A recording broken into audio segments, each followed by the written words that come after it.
Welcome, Jo-el, and welcome everyone to BridgeLab's Fireside Forum at the Pacific Northwest College of Art.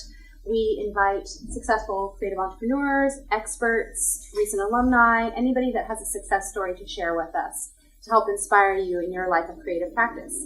Today, our guest is Jo-el Hibian, who is a web marketing expert among many other things, and we are going to talk today about your online audience. So this is a continuation of our social media for a working artist session this month, where we worked with Corey Huff from The Abundant Artist to talk about establishing a web presence, leveraging social media specifically.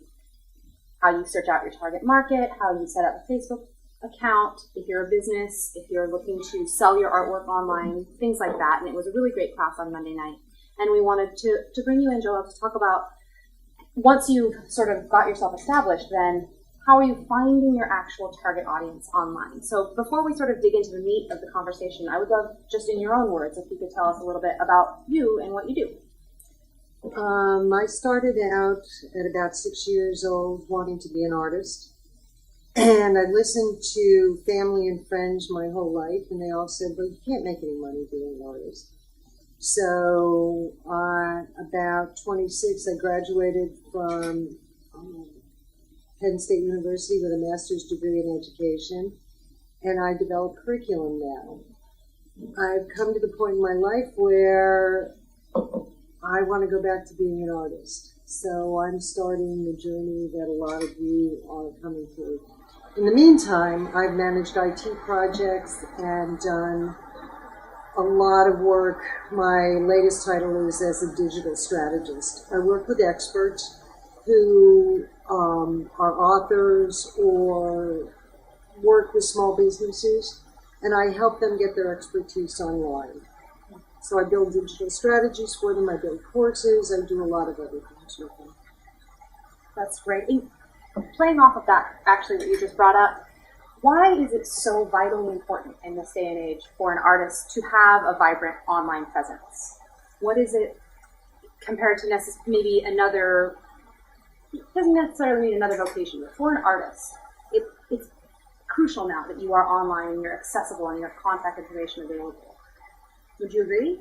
Oh, absolutely. And it's not just artists. Everybody can be online, because what happened with the web, it democratized the ability. You don't have to go pay a big agency. You don't have to go find someone who's outrageously expensive to build you a digital presence. You can either do it yourself or find other people, and the platforms are there. Yeah. And so once you have established that you have a presence, so skipping forward, that you've established you've got some sort of platform you're utilizing or multiple platforms that you're utilizing, now the real question is, how do you find your target audience? How do you get out there and figure out your person who's going to buy your work? The best way to do that is to start building a profile.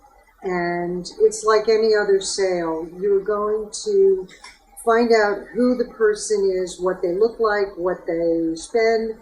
You build a profile, basically an avatar of the kind of people who you want to take your art to, whether it's art or whether you're selling pots. Or you're selling a service. It's finding out exactly who they are, where they hang out, and then building the connections to them. That's where LinkedIn and Facebook and Twitter come in very handy. And even once you have a website up, it becomes much easier for people to find you. Right. And when you're establishing a profile, would you say that you tend to describe the person you want to be your ideal client? Or would you be spending time also figuring out who actually needs what it is that you are making? Two good points. That you have to do both. You want the people that will buy your works, but you also need to find out what their need is. So it becomes a sales job. And the basics for sales are, the core thing that I like people to understand is that when you're selling something, nobody cares what you're selling. When I go to a car dealer, I don't care what they're selling. What I have is a need. I want a 4-wheel drive. I want something that's going to get me around in Oregon rain. And if the guy comes to me and says, well, I've got a Maserati over here, I'm going to say, no, I don't want that. So the same with your presence online, the same with building your avatars or your profiles for your people. Walk out of your position and put yourself in the position of whatever you've decided is your profile for these people. Because if you don't do that, you don't meet their needs. Right. And that answers the piece that you were saying about, do you do the need or you do the profile? The profile. It's got to be both. A little both. And what's different, would you say, for an artist specifically compared to, say, an accountant when it comes to promoting their own unique value proposition online? What is it that they are doing that's going to differentiate? I understand, coming from having been an artist, that being an artist is very, very personal. When you put your work out there, you're putting a piece of your soul. You're putting a piece of, whether you believe in soul or not, you're putting a piece of yourself out there. And when people start judging that, it becomes very difficult. But you have to understand that you got to get a thick skin about it. Yeah. So the difference between being an accountant is doing a task. Now, I have friends who are accountants, and they're very passionate about their accounting, but it's not like putting your heart and soul into a pot or a painting or a video or something like that. Well, what about an artist that is, maybe they are also making their work as a passion to turn into a product that they will sell, but putting that aside for a second, what about an artist that is selling a service? If they are going to, say, be a particular type of an environmental photographer, or they are selling something that they are capable of doing with their talent instead of an actual tangible product. Okay. What comes to mind and what I wrote down in my notes for this is, think about somebody like Amanda Palmer. Do you know who Amanda Palmer is? Do you all know who Amanda Palmer is? Well, just in case somebody doesn't, give a little... Amanda Palmer is a performance artist, and she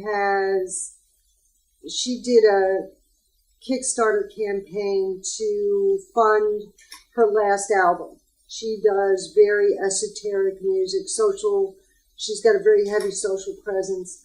Amanda went on and said, I need $200,000 to raise for this album. By the time the Kickstarter campaign was done, Amanda Palmer had over $1.5 million. Why? Amanda's a crazy person.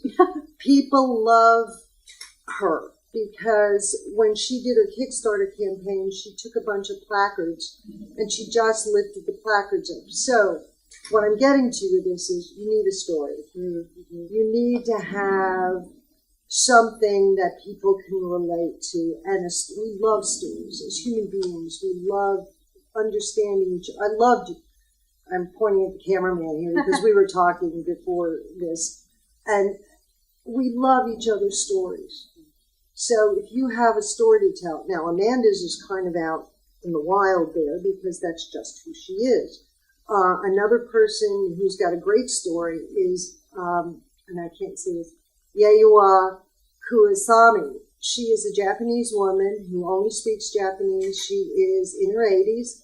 She now has a retrospective show in Manhattan, and she lives in an insane asylum in Japan. The dots. And she is famous for her dots. But the thing that she did when she got to I can't think of the name of the gallery that she's in New York right now, she took LED lights, chains and chains of LED lights, and took mirrors. So when you walk into this gallery, it's exceptional. And she's got a red wig on that goes like this. Now, I'm not saying everybody has to be Amanda Palmer crazy and Yayoi Kusama crazy, but it does help to have a story, to have it can be a unique value proposition, but it's a story. Sure.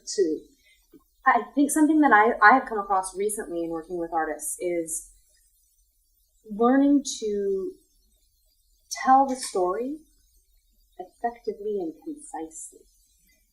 I think the artists tend to get really into this idea, into the process of digging up what is my story, how am I going to tell that story, but then focusing that all back into a nice, palatable way to present it. I think that's something that we've talked a lot about in BridgeLab, and wanting to bring some of those skill sets to the beautiful creative mind that has all of these things to say and has a beautiful story to communicate, but then making sure you're checking back in with how are you communicating that? Is it just 3 different tangents? Have you actually said what you wanted to say? And making yourself very clear. So that's an interesting part of the process. One of the most creative things that's gone on for hundreds of years is writing a book. Mm-hmm.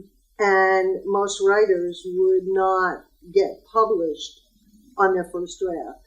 That's where the editor comes in. So whether it's a peer group or it's someone who can edit your approach, no matter what kind of creative artist you are, you really need some kind of supportive editor. Right. So, and both finding someone that is an expert in something, that if it isn't your strength, finding the expert, knowing when to reach out, also utilizing your network of peers within your group. And as long as they're supportive. Of course, as long as they're supportive, and reaching out for feedback in that way. And that helps with the building of the thick skin for being able to deal with the long-term process of being an artist online. And that's a difficult challenge. What would you say is the number one pitfall that artists tend to fall into when they start to go into this online world of presenting themselves to sell their work? I think, again, being an artist is so personal. And what you do when you're creating, even if it's a service, by nature, we all, as creative people, do something and we think, oh, the world's going to love this, instead of coming around and going, what does the world need? What could I contribute that makes sense? I think that's a very important point to reiterate, because I think when you are an artist and you are looking to have a life of creative practice as an artist, you tend to assume you're going to be able to pursue your passion at all times, where you may need to address a specific need in your creative work to then have space to pursue your passion and what it is that stimulates you, and then find the audience for that. But to have a long-term business, you definitely have to have a customer that has a need that you are therefore filling. And that those are 2 different things which you can bring together, of course, but you need to recognize both situations. I worked at the Small Business Development Center for a while, and I had a creative client who was a glass blower, and he made these absolutely fantastic, one-of-a-kind glass pieces on commission once he got more famous for what he does.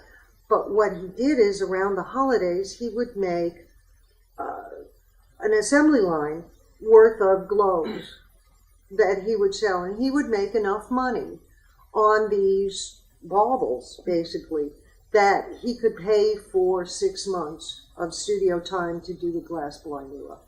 Sometimes we have to make those creative compromises, I guess. And it's a reality. I mean, it just is. It's a continuous sometimes. it will come up. So just being aware of that is a good thing in your practice. When we're talking about, you've found your audience. So say you've established your profile, you know your avatar, you know your audience, you know who you're going after. Then how do you coax them to come to your site? You figured out who it is. How do you get to them? How do you get your message to them? Tell your story. I think the biggest recommendation is to read Seth Godin, Tribes, because the thing that makes, in this day and age, the biggest thing that will get you known is either behave like Amanda Palmer or build a network. Yeah. And a tribe is a perfectly wonderful network. There are ways to do that through Facebook and LinkedIn and Twitter, that will help you expand, because you never know. Someone who may see something you do may know someone who knows someone who knows someone, and all of a sudden you've got a following. Right, and that's also a very important point. Your network is so vitally important. The people that you meet are always going to come back in some way and influence your life and your career, and it's often the way you didn't ever expect. So really utilizing, it can get, I think, people can have an natural aversion to networking. And the concept of being forced into a room with a bunch of strangers that you need to come talk to, right? So I try to get away from thinking about networking in that way. You certainly can put yourself in that situation, and should, by all means, figure it out. It's not the end of the world. It's great to be in a room, especially when everybody is there with the same purpose. There's no reason to feel awkward about it. But we're forgetting that, where it's a focused goal to be in a room to network. Just ask. Meet people. Say hello. If you have a friend that has a friend, start talking about what it is you want. Also, once you've set some goals around your business that you want to do, or just in general, who you are, having that conversation all the time helps to get the word out there, and then be in conversation with someone. And that's actually how you and I got connected. I was having a conversation with Jackie Peterson from the Small Business Development Center. She brought up your name, we connected, and here we are today. Is there something we can talk about that you might be interested in? I am an MFA student. I'm doing my thesis on the difference between art is commodity, art is retail, art is critical. And so I'm just really interested in the idea of this internet community, or this internet sales, and how you define a difference between, making critical artwork that's your passion, and making work that you can get people to have and to actually grasp a hold of. And so that's been going on, I think, as long as there have been artists. Yeah. And so I'm trying to figure out the way it goes on with the internet. Yeah, and we will put clips and the full recording of our lesson with Corey Huff online soon, actually, within the next couple of weeks. So we'll have access to all of that information, which is very helpful in sort of the nuts and bolts. Yeah. Specifically about selling online, too. He has really interesting, good, solid points about kind of what the current trend is. And I would love to talk to you more about what you're up to. So, Jo-el, a couple other questions. Speaking of social media a little bit, it's very time consuming.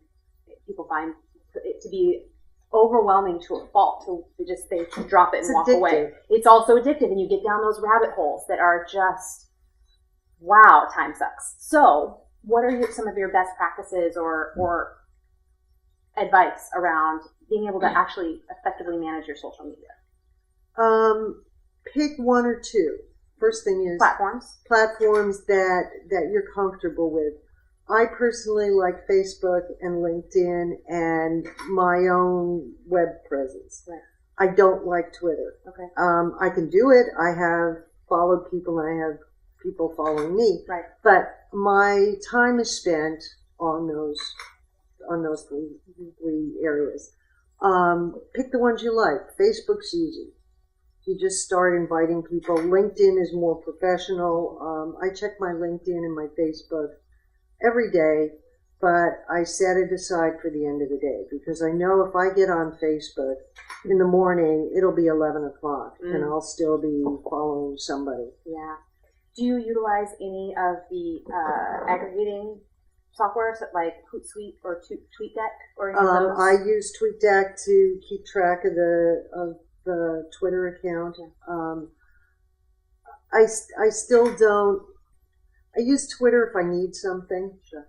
And it's less. We've learned from Corey also that Twitter is a little bit less effective for artists for the obvious reason that it's not visual. No visual. You're right. So Tumblr tends to be the thing that artists are really going to now, and also sort of this next millennial generation is coming up, pushing Facebook away a little bit and really latching on to Tumblr also. So there's multiple platforms. The sites we're talking about, Hootsuite and TweetDeck, it's great because it consolidates all of your social media into one place, and then you can also create lists of people you want to follow. So if you have a following of people that like what you have to say. It's not just your artwork. About 80-20 rule, about 20% of your work and 80% of what you like and what inspires you. What is your story? Why are you doing what you're doing? if you have lists going of particular people or subject matters, you can then get focused about saying, okay, I'm going to retweet or repost or re-engage in a conversation with people in a very focused way. And setting a time limit, I also find to be very helpful. I'm going to spend 1 hour on this and then I'm done. No matter what I've gotten accomplished, that's all I'm going to spend the time on. And it really helps to stay organized in that way.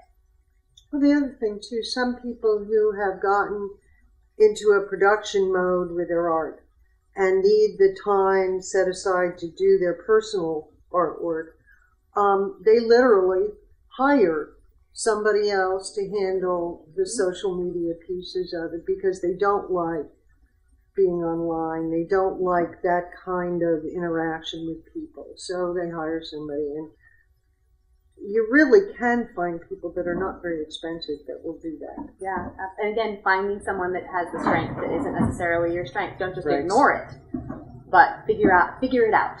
We were talking today with Elizabeth Dye of the English department, very famous local designer, and she brought that up. You really have to figure it out. That's the skills that we're trying to bring actually in BridgeLab. The critical thinking, strategic thinking. How am I going to work around this problem with my creativity, not shying away from it, the harder stuff or the long-term planning. If you work with it, you're creative, so be creative. It tends to make things go smoother. Well, there's also the function that as an artist, you're right brain focused.